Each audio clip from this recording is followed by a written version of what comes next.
Moving on, a section of Kirinyaga leaders have cautioned the Inspector General of Police Douglas Kanja over the mismanagement of the security of former Deputy President Gachagua. They have warned that the IG will be held personally responsible in case of any harm to the former DP.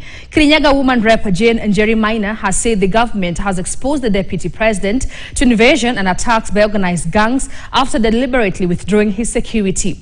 Njeri was speaking at Kutu's primary ground during the disbursement of bursary checks worth over 8 million shillings.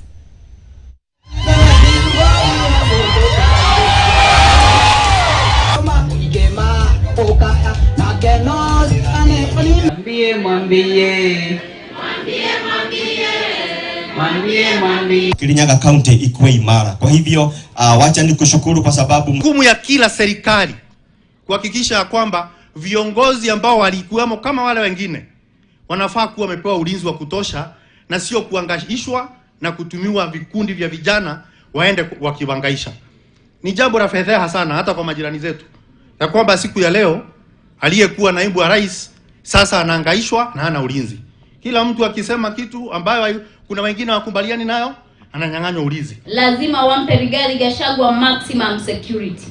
Aweze kutembea Nyanza region, aombe marafiki na kura, aweze kutembea Coast region, aweze kutembea Northeastern region, aweze kutembea pia Western region na mahala popote Kenya ili aweze kutafuta marafiki.